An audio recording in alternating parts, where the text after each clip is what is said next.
Hello, hello, everybody. Welcome back. Welcome, everybody. And thank you so much for joining me tonight. It's Thursday evening, 7 o'clock, and we are back to my Facebook Live show every Thursday. I go live. So I'm just going to put up my phone here just so that I can monitor comments and such. Again, I am using StreamYard, so please leave your name in the comments so I see who is on and watching and commenting and engaging. Welcome, everybody. Just waiting a few more minutes. Hello, Facebook user. I don't know who you are, but welcome. Just give me your name and I know who I'm talking to, you guys. Okay, so let's talk about our topic. But before I do that, I want to introduce myself first. We have a few new members in here, and that's why I just want to go ahead and introduce myself. So my name is 𝗥𝗲𝗰𝗶𝘀. I am a registered holistic nutritionist, and I graduated from the Canadian School of Natural Nutrition, and I'm currently also undertaking a certification course with a functional naturopath in Toronto to further my studies and then become certified in functional nutrition as well. And I am, oh, hey, Lisa, nice to have you on here tonight. And I'm also the founder of this group, the Holistic Gut Solution, and I am going to be the founder of a new program that is coming out next year, early next year, which is also probably called the Holistic Gut Solution, as all nutrition based. But I'm going to talk about that later on in the year or next year. So tonight, so every Thursday evening, I come on here live to talk about topics that are top of mind.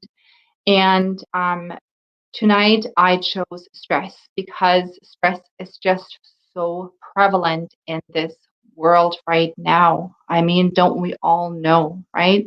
This whole year has been very crazy, to say the least. And so I think it's a really, really important topic. Hey, Kim, how are you doing? Thanks for coming on here.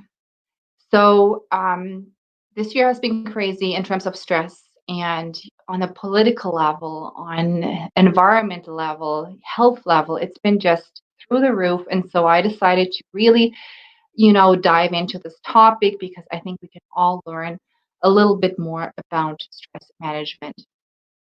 So tonight I also want to kind of like embrace or talk a little bit about the difference of positive versus negative stress, because there's a difference and both are prevalent in our lives and they're both important to know about. So let's get started. I do have my notes that I'm going to refer to because I want to make sure that I cover everything that I wanted to share with you guys. So let's talk about stress, positive versus negative stress.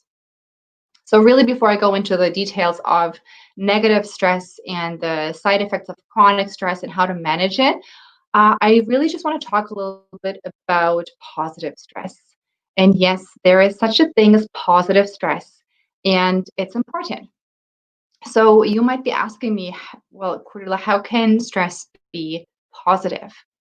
Well, really, to be quite honest, without our stress response that we naturally have in our bodies, that our bodies have in them, we simply wouldn't be here. We would be extinct, right? So we would have been eaten a long time ago, and we would have not survived. So it's the stress response in itself that we're having in our bodies is really, really important for survival. And so therefore, it's a positive thing that we have the stress response is happening, right? And so with the stress response, what's involved? So we have certain stress hormones that are playing a big, big role in the whole cascade of hormonal events when we are in a situation of danger or a threat, right? Back in the days, it was either the bear or the tiger, whoever came after us. And if this stress response would have not been in place, then we would have been just simply been eaten by that animal, right? We would have been basically a lump just sitting there not being able to respond to that threat in any ways. So let me go into those hormones a little bit more, because I really want you to understand what they do in your body and how they are helpful for you, to understand the stress response a little bit more before we go into the negative effects of it. So there's really a number of stress hormones, some of them such as adrenaline. Then you have cortisol, DHEA, norepinephrine, and aldosterone. So let me explain a little bit more what adrenaline does, right? So adrenaline is really the spark. It speeds up the rate of your metabolism in an emergency situation. So in this emergency situation, makes you be able to cope with danger, right? It increases your heart rate to pump blood through your body more. With the blood comes nutrients that your body needs in order to take action in that situation. So it also dilates your pupils, right? So that means that you can take in so much more information through your senses, through your eyesight. And it also releases sugar into your bloodstream, right, for energy, so that you have the energy in order to fight and flight or get away from that situation. So without adrenaline, you would not be able to do all of these functions. So it's really, really important. Then you have aldosterone. And aldosterone really helps with the salt and water balance in your body. So it maintains your electrolytes, and which is so important to keep your heart health strong and healthy during this stressful response, right? And then we have cortisol. And I know cortisol gets a really bad rap, right? And cortisol is a really strong hormone in your body, and it can cause a lot of harm. However, cortisol is also a good guy. Cortisol is also super important to keep you healthy.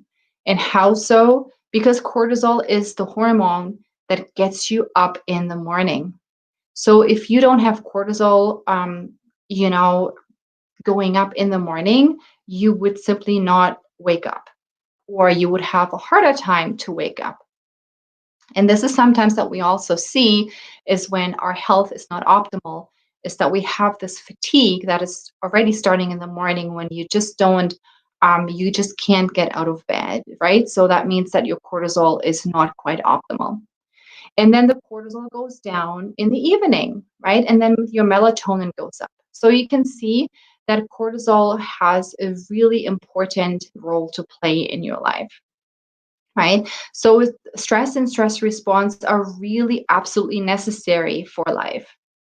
And also what I want you to challenge you to look at is stress from an emotional perspective, right? So I really want to challenge you to look at it, look at positive stress that happens in your lives and see it more like an opportunity for you versus just a plain stress response. And what do I mean by that? So I mean by that, for example, there's always stressful situations happening in your life. So whether it be starting a new job, for example, right? Or whether it be getting a promotion at work, or whether it be getting married, or going off to university. Those are stress factors in your life. But you know what? We can look at them and decide for us that this is more like a positive stress in our lives than a negative stress in our lives, because it forces us to change, and it forces us to grow, and it forces us to take action. And, quite honestly, I believe that we do need a little bit of stress in our lives, a little bit of fear around certain situations to really move us into action, to really get us into action and to embrace the new changes that can create opportunities and changes in a good way for us. Without this little bit of stress and without a little bit of fear, we would simply not take action. And so this is really a key point I wanted to bring across tonight. And if this is something that you take away from tonight, I'd be very happy to really start to embrace these situations as being something positive versus negative. And also, I would like to maybe tie it back even to your diagnosis of an autoimmune disease, or even, your health issues that you're dealing with.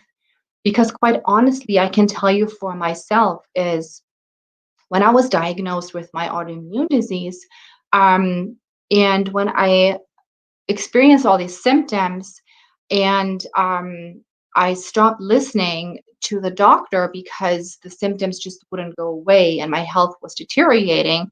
Um, and I started to look into the symptoms, and I looked into the diagnosis myself and started to educate myself around it.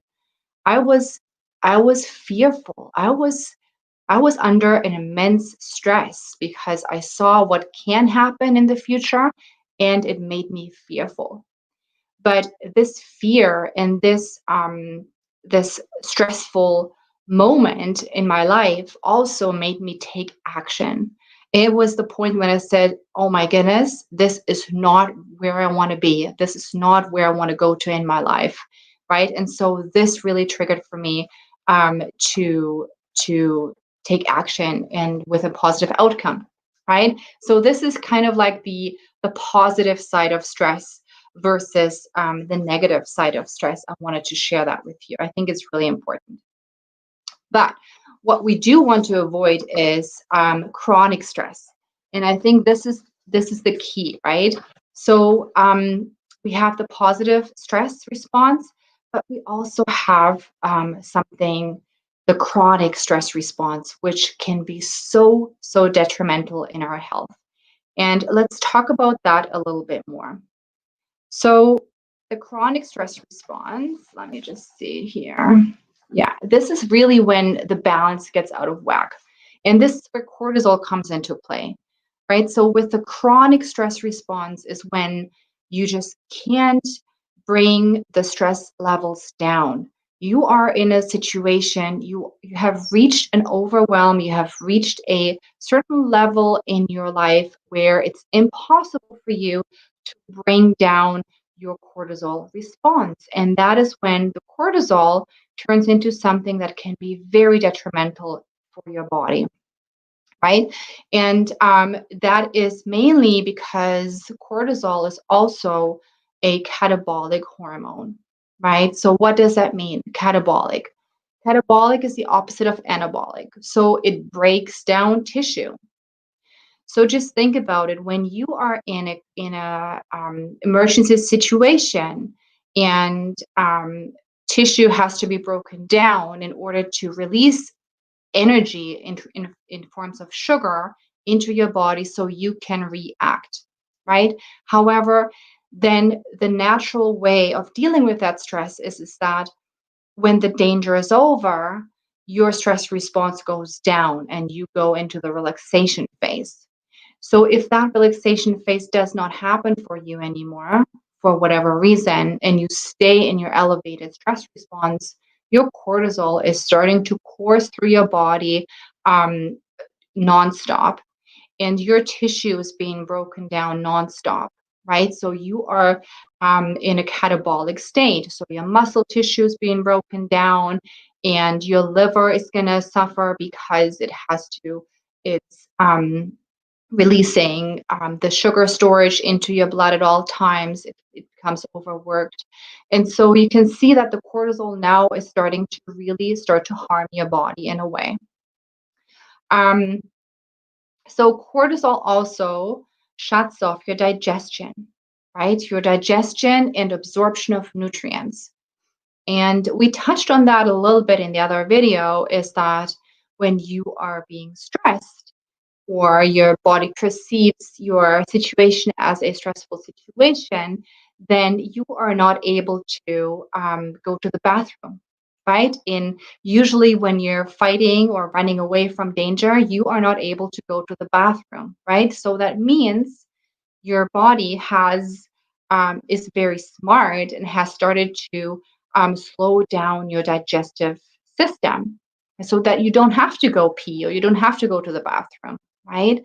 However, if you are in a chronic stress response, that can negatively affect your digestion and absorption of nutrients, and then you can become very depleted in certain nutrients because the nutrients don't get to your cells anymore to replenish during that stress response, right? Also, cortisol reduces the blood flow to your digestive organs. So it's not just the digestion and breaking down of food in your stomach, but it's also that the digestive organs are starting to suffer. So we're talking pancreas. Your enzymes are not being, you know, delivered into your system as much anymore. Your liver is starting to suffer, right? All of these different organs are now suffering. So, and then, cortisol also decreases your immune function, because that is really one thing I want to point out here is that increased stress or chronic stress response has an absolutely detrimental effect on your thymus. And the thymus is one of these organs that we don't talk about very much, but it's so important in our lives. So the thymus is really where your immune system is being programmed. So your white blood cells in your thymus are being programmed to do certain tasks, and cortisol is slowing down your thymus production of those white blood cells. So I oftentimes see when people come to me that are under very high stress situation and response, that the white blood cell levels are really, really low. So that is something to keep in mind. And when that is low, you can just imagine how your immune system is generally working, right? It's being affected by it. So, and the last thing I wanted to mention with cortisol here and the chronic stress response in terms of gut, right, is that cortisol can really hinder absorption, but it can also increase the likelihood of developing leaky gut, right? And how does it do it? Cortisol is detrimental for they're called secretory IgA. And secretory IgA in layman's terms are antibodies.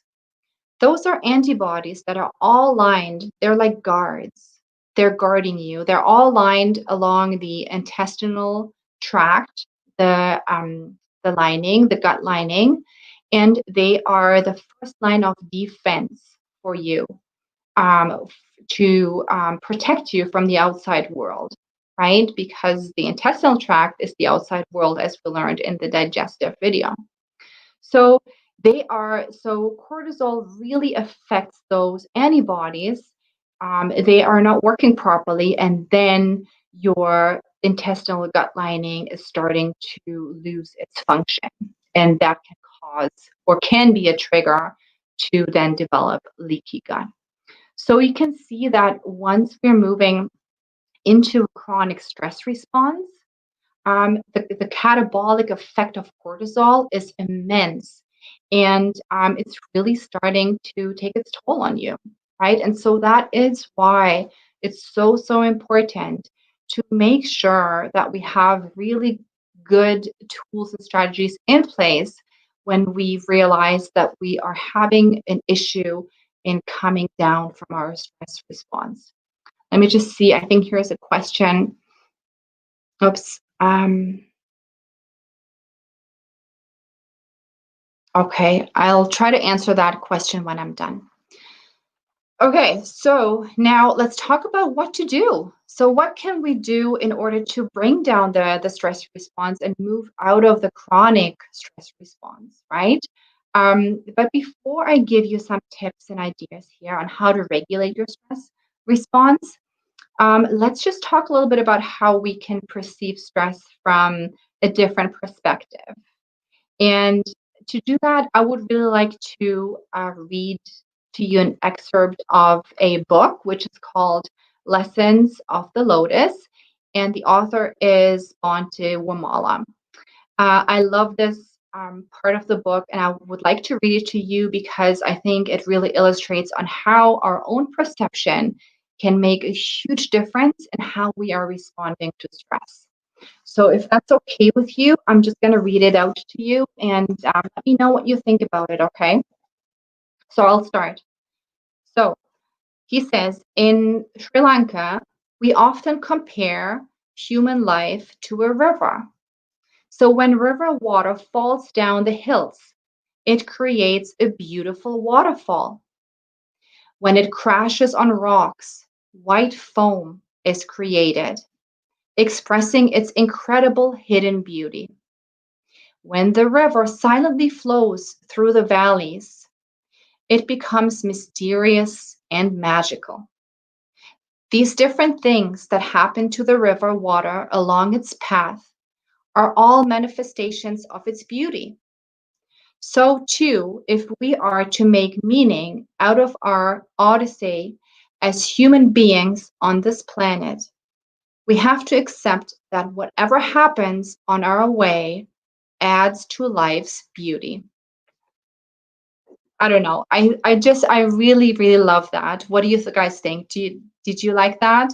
It's just for me, it's really it really illustrates so beautifully that there are going to be roadblocks in our lives. It happens every day, but it's how we perceive these roadblocks is what makes us be able to cope with stress in a certain way. So if we perceive the rocks as something that is hindering us, then we are creating a negative response. But if we see it as something beautiful, then we might be able to deal with it a little better.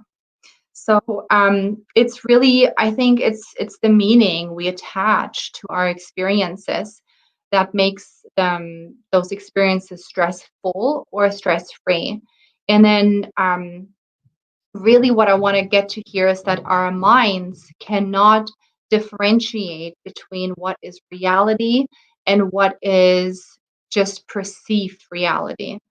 It really can't, right? Your brain is not that smart, if I might say that. Because, for example, if you watch a movie, right, that is thrilling, has lots of action, you are starting to sweat, or you are being immersed in that movie and you are starting to have stress responses, right? You're starting to sweat, or your heart rate goes up. So you are perceiving this as your reality. Your body's perceiving that as your reality, right? Or even if you look at rain, you can choose to look at the rain and see the rain as something soothing and listening to it and seeing it as something that is nourishing the land around you,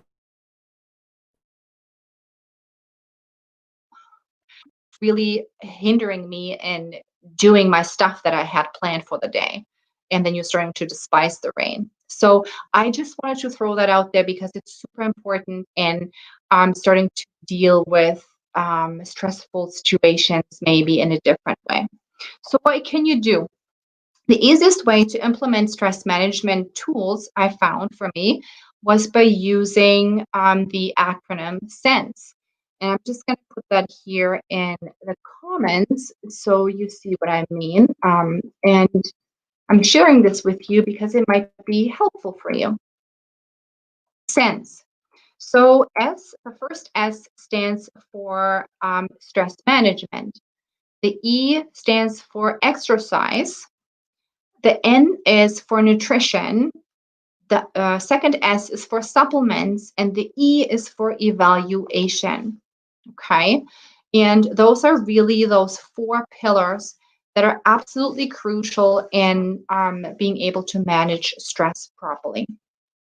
So as for stress management, there's so many tools you can incorporate, but I really just wanted to focus in on three specific ones that I found very helpful. Number one for stress management is deep breathing. And it's just a natural response that whenever you are in a stressful situation, so when you're driving in traffic and all of a sudden the car in front of you hits the brakes and you have like a near-on collision, you're gasping, you're holding your breath gets shallow. And this happens in every stressful situation, every stress response. So it's super important and crucial to start deep breathing whenever you realize that your body's going into the shallow breathing. Take your time and take some deep breaths. So what you can do is you can breathe in on a count of 4, hold on a count of 7, and then breathe out on a count of 8. And I tell you, this is the quickest and easiest way and to intercept that stress response, to release the stress. Okay, so breathing is super, super important.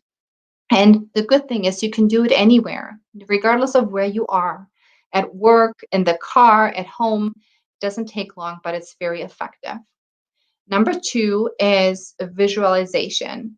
So there's this book, and it's called Creative Visualization. And for those of you who have followed me for a while, you heard me talk about this book before. It's amazing, and it ties back into that your brain can't really differentiate between what's real and what's not real. So you can actually use that for your own benefit, and you can create an image and a vision in your mind, in your brain, that is helping you to feel good, and that is bringing you into a place of calm, peace, and you can create your own story and be immersed in that story, and that will just bring up your, endorphins, and all the neurotransmitters are starting to respond to that. So it's a really good way of reducing stress just by creating your own visual reality in your head. And 5-10 minutes is enough of that. Just 1 second. I just need to drink a little bit here because my throat is starting to get a little bit dry.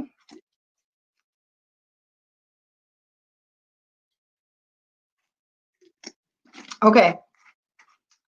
And so more on a practical level, what you can do for stress management is time management.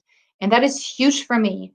It's really about compartmentalization.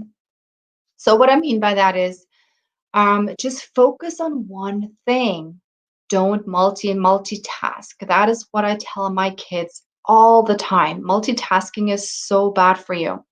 This will really help your brain to just relax by focusing on one thing and doing it one thing completely and entirely focused on it, and start with it and end with it, and don't get distracted. Just have your brain focus on one thing can truly help you bring down your cortisol levels. So for example, if you do laundry, focus on folding your laundry. Don't watch TV with it, right? Don't have those different impulses that are coming into your nervous system. It's just stressing your nervous system.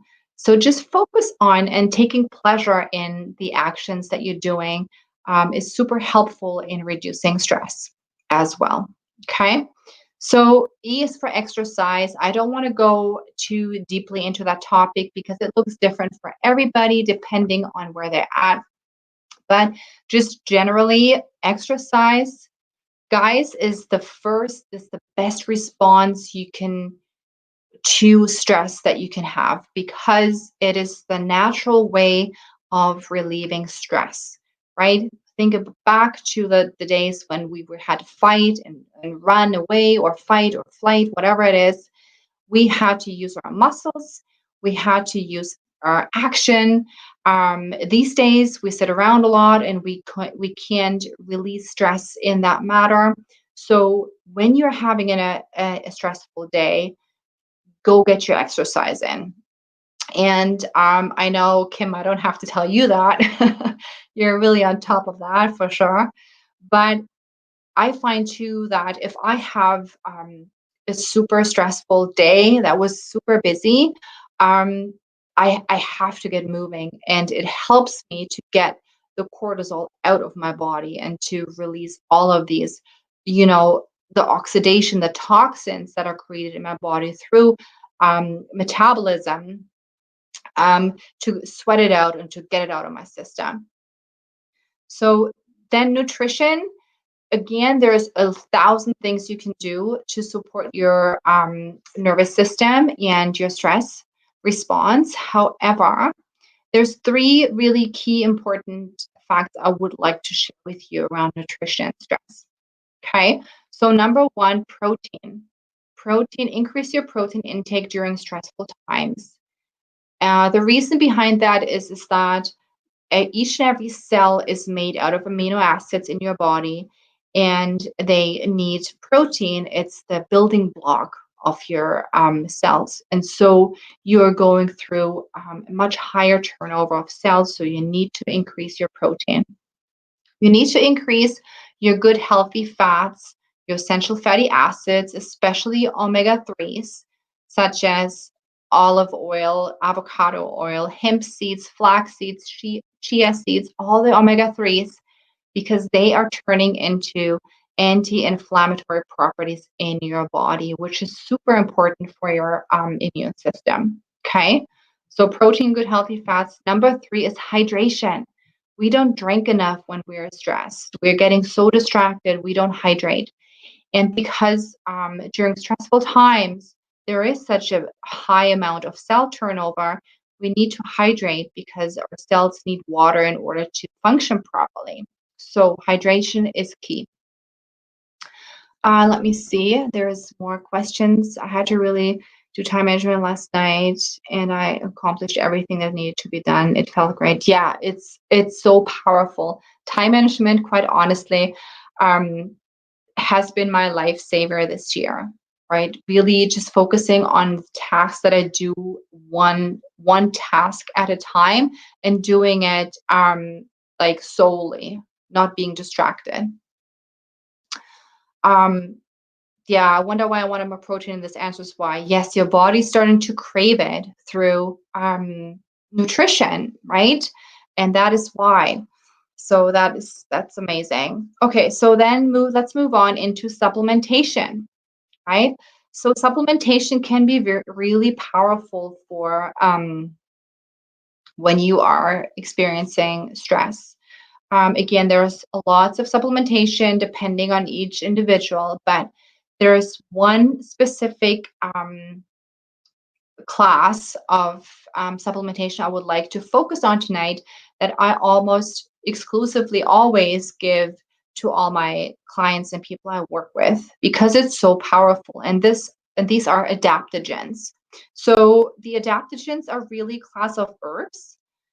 They're referred to as adaptogens, and it's a substance that helps one adapt to stress, and it supports the adrenals quite effectively. And there's a whole variety of different adaptogens you can use, but the 3 that I like most because they are really effective are number 1, ashwagandha, schisandra, and rhodiola. Right? So ashwagandha is an herb from India. It has been traditionally used in India to promote energy. It has anti-stress properties, right? So from India. Then schisandra is a fruit of the schisandra plant, and it has a long-standing tradition in Chinese medicine, right?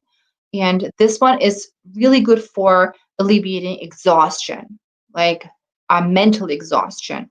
And it also helps stabilize immune system disturbances, which is super important for us with autoimmune disease. Yes, absolutely. I will share those in the comments for you. Absolutely no problem. When I'm done, I will do that. And then rhodiola. Rhodiola is really, it comprises different species of plants from the Arctic mountain in Siberia. You can see so that those plants are coming from all different parts of the world, right? So in all different parts of the world have their one plant or fruit that they use for stress relief. It's really cool. And so rhodiola has been shown to be very effective to treat colds as well as flu-like symptoms.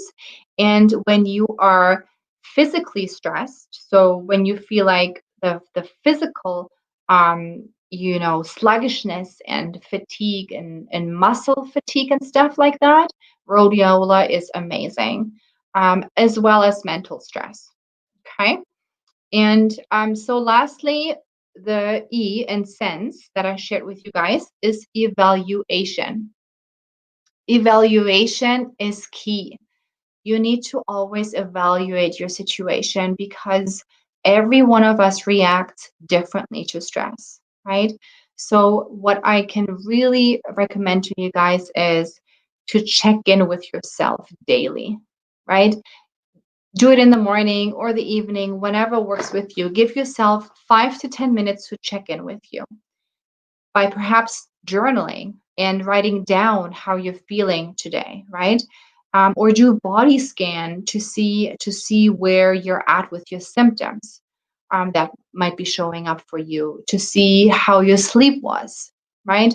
To see if there's something that is been on your mind that you're thinking about a lot or that is worrying you.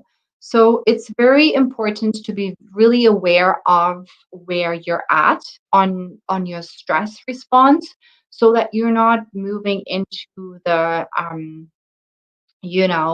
into the overwhelm, and that can then lead into chronic stress, to avoid all of these triggers that happens when cortisol like courses through your body at all times, right? So yeah, that's really, really super important. So you have those 4 pillars that are in sense. And yeah, I hope that was helpful for you guys. I hope that made sense to you. Let me just write in the comments the 3 adaptogens that I mentioned. And while I do that, if there's any more questions, please leave them in the comment. I'll be happy to answer them for you or later on as well. Okay, so number 1 was 𝗧𝗵𝘁. Oh, sorry, ashwagandha. I just want to spell it properly. There we go. Ashwagandha.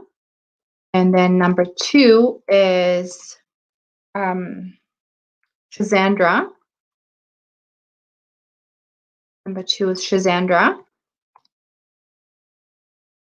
And number 3 is rhodiola. Yeah. Okay. There we go. Do you guys have any questions? I hope that made sense for you, and I hope you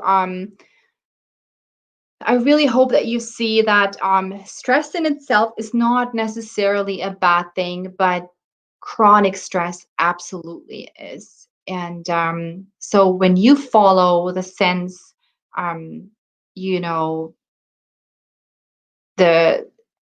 acronym that I gave you, you will have lots of tools you can use in order to really move out of your chronic stress response. The question that was in here earlier, let me see, let me go up in the comments. I've had an adrenalectomy due to a few, I can't even pronounce that. How does that affect cortisol and adrenaline response? Okay, that is a really in-depth question. And I will answer that question in a personal message, I think, because that would just be taking too long if I'd be answering that question on this talk right now. This is it from me, to you guys tonight. I hope that was really helpful for you and interesting. So if there's any more questions, always come back to me and ask. If not, please let me know if there's any other topics you want me to discuss during my lives. I'm always open for topics that might be of interest to you. And other than that, I hope that you guys have a beautiful evening and get a good night's sleep in so that you can wake up happy and de-stressed in the morning. Okay, I'll see you guys later. Bye now.